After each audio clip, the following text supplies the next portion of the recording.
पीलू चिड़िया की शादी नीलू चिड़ा से हुई। नीलू चिड़ा पीलू को अपने घोंसले में ले गया। नीलू बोला, प्यारी पीलू, तुम्हें यह घोंसला कैसा लगा? पीलू बोली, न्यारे नीलू, मुझे तुम्हारा घोंसला बहुत अच्छा लगा। पीलू और नीलू सब चिड़ियों के साथ सुबह उड़ान भरते, दिन भर इधर उधर दाने चरते और शाम को अपने घोंसले में लौट आते थे। पीलू और नीलू के दिन बहुत मजे से कट रहे थे। कभी कभी नीलू गीत गाता और पीलू को सुनाता। जब नीलू पीलू से गाना गाने को कहता तो पीलू कहती, आंखें बंद करो तब गाऊंगी। नीलू आंखें बंद करता तो पीलू गाना गाती। फिर नीलू कहता, मैं तुम्हें अपने बचपन की शरारतें बताऊंगा, पर पहले तुम आंखें बंद कर लो, मुझे शर्म आती है। पीलू आंखें बंद करती और नीलू अपने नटखटपन की कहानियां सुनाता रहता। फिर दोनों खूब देर तक हंसते रहते। फिर एक बार बड़ा बुरा समय आया। एक सुबह जब चिड़ियां दाने चुगने के लिए उड़कर गईं, तो एक जगह शिकारी ने जाल बिछाया हुआ था। उस जाल में बहुत सी चिड़ियां फंस गईं। नीलू भी उन फंसी हुई चिड़ियों में एक था। शिकारी जाल लेकर चला गया और उसके बाद कोई चिड़िया कभी जान ही नहीं पाई कि जाल में फंसी हुई चिड़ियों का क्या हुआ। पीलू चिड़िया को भी पता नहीं चला कि उसके नीलू का क्या हुआ। कहाँ गया नीलू? वह लौटकर क्यों नहीं आया? क्यों नहीं आ रहा अपनी पीलू के पास, अपने बच्चों के पास? पीलू उदास रहती। जब उसके बच्चे पूछते कि पापा कब आएंगे तो उसे बहुत रोना आता। धीरे धीरे उनके पास खाने की भी मुश्किल होने लगी। पीलू बच्चों को अकेले छोड़कर जाती तो उसे शिकारी का डर लगता, डरावने जानवरों का डर लगता। एक दिन एक मुर्गे ने पीलू से पूछा, पीलू बहन, तुम बहुत परेशान लगती हो, क्या बात है मुझे बताओ, शायद मैं तुम्हारी कोई सहायता कर सकूं। पीलू बोली, भैया, खाने पीने की मुश्किल है, अकेली अकेली बच्चों का पेट ठीक से नहीं भर पा रही हूँ। क्या आसपास कोई काम मिल सकेगा जिससे हमारा गुजर बसर हो सके? मुर्गा बोला, हाँ हाँ, पास में कुछ कौवे हैं जो अपना घर अपने आप नहीं बनाते, दूसरों से बनवाते हैं। तुम वहाँ काम कर लो, वहीं पास में तुम्हें रहने को भी जगह मिल जाएगी और तुम बच्चों को अपने पास रख सकोगी। पीलू चिड़िया मान गई। उसके पास 2 बच्चे थे और 2 अंडे भी थे। वह सब को लेकर काम पर चली गई। बच्चे उसकी आंखों के पास रहते और वह मजदूरी करती। भले ही वह कौवों के कठोर व्यवहार से दुखी होती, लेकिन अपने बच्चों को भरपेट खिलाने का सुख उसके लिए बहुत बड़ा था। बच्चों की खुशी के आगे वह अपना सब दुख भूल जाया करती थी। जब उसे अपने पुराने घोंसले के पड़ोसी मिलते तो वह उनसे पूछती, क्या नीलू लौट कर आया? अगर वह कभी लौट कर आए ना तो उसे मेरा पता बता देना।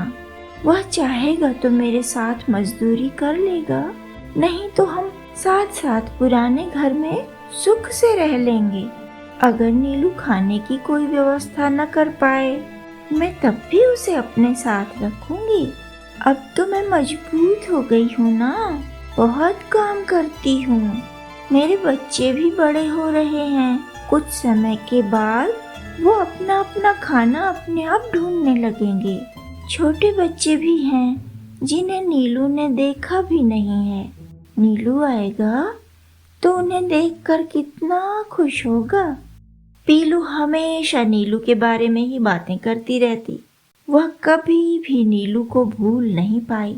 उसकी बातों के कारण बच्चों को भी हमेशा अपने पापा याद आते रहते थे। सतरंगी एक दिन घूमने निकला। रोज ही जाता था। उसे उड़ना कम ही पसंद था और वह चलना या फुदकना ही अधिक पसंद करता था। फुदक कर यात्रा करने को वह चुनौती की तरह लेता था।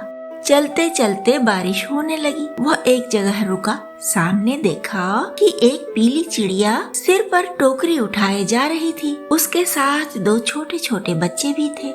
एक कौवा उस चिड़िया को डंडे से मार रहा था। चिड़िया के आंसू गिरते जा रहे थे। सतरंगी कौवे के पास जाकर बोला, तुम क्यों मार रहे हो उस बेचारी को? फेंको यह डंडा।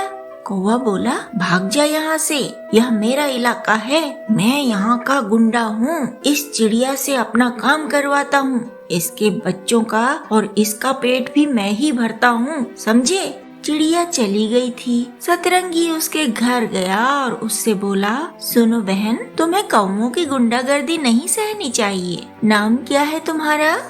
चिड़िया बोली, मैं पीलू हूँ और ये मेरे बच्चे हैं। कौवों का काम करके ही मैं अपने बच्चे पाल रही हूँ भैया। बच्चों को ठीक से खिला पाऊँ, यही मेरा सबसे बड़ा सुख है। सतरंगी बोला, इन बच्चों के पापा कहाँ हैं? पीलू बोली, पता नहीं कहाँ है बेचारा। मेरा नीलू बहुत अच्छा था भैया, बहुत ही अच्छा।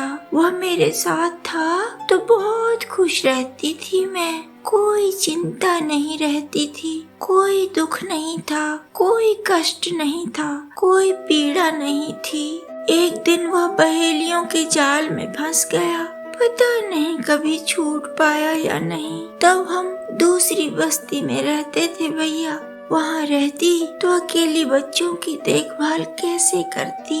यहाँ मजदूरी करती हूँ तो बच्चे आसपास ही रहते हैं। बहुत सी चिड़िया हैं हम बच्चे वाली। कोई एक चिड़िया सब बच्चों को देख लेती है, बाकी चिड़िया मजदूरी के लिए निकल जाती हैं। बच्चों की चिंता नहीं रहती।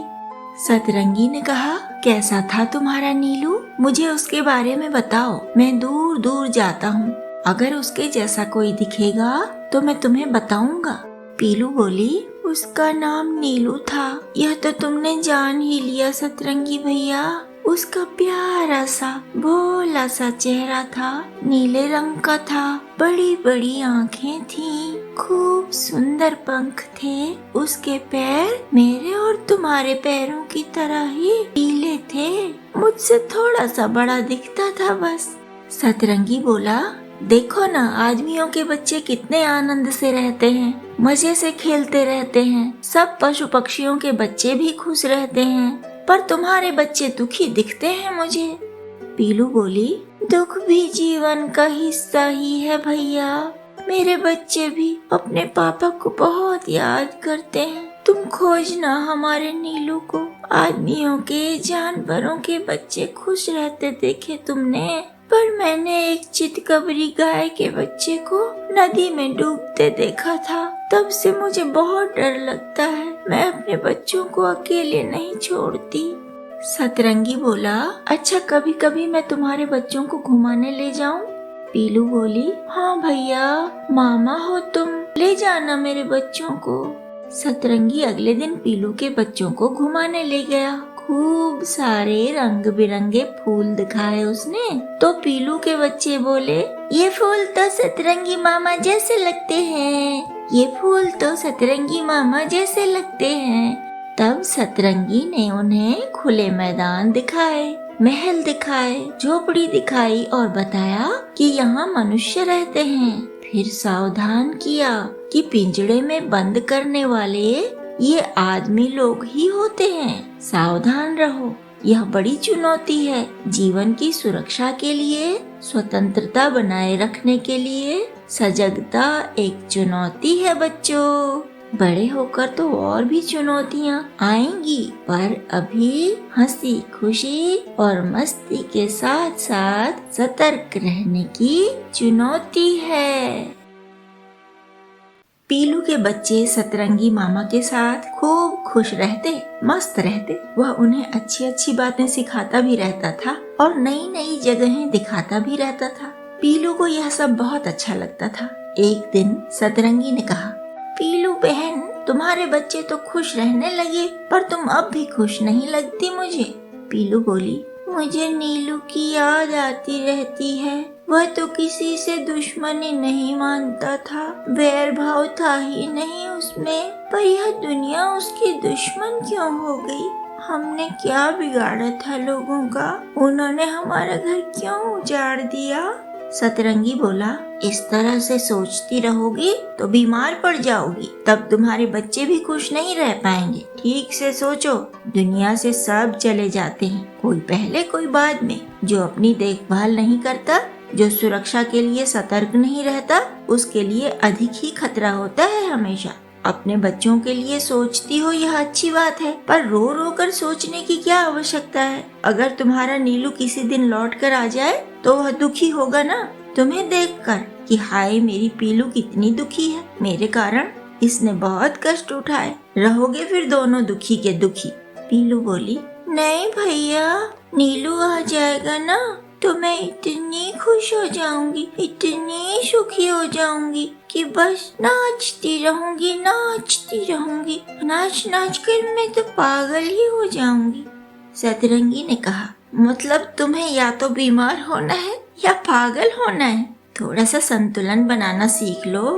पीलू बोली, भैया तुम कितनी अच्छी हिंदी बोलते हो।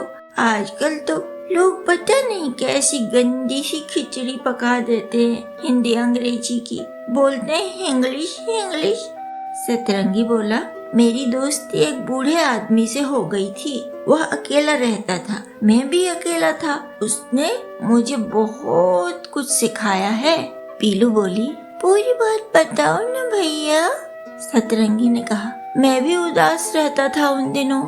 एक गांव में गया, वहाँ एक कुएं वाला आंगन था। एक बूढ़ा अकेला रहता था वहाँ। उसका बेटा शहर में रहता था और कोई नहीं था उसका। वह मुझे खाने के लिए कुछ न कुछ देता था, तो मैं वहाँ रोज जाने लगा। बूढ़ा बोलता रहता था अकेले अकेले। फिर उसने ध्यान दिया कि मैं उसकी बातें गौर से सुनता हूँ।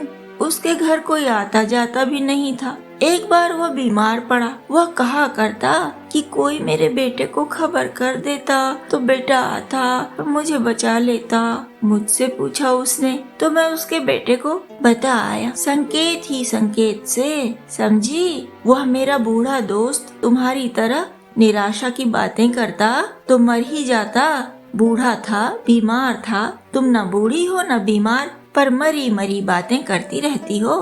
पीलू हंस पड़ी और बोली, सतरंगी भैया, यह संकेत क्या होता है? सतरंगी ने कहा, अरे मेरी भोली बहन, संकेत वह भाषा है जिससे सृष्टि में सबसे अधिक बात की जाती है।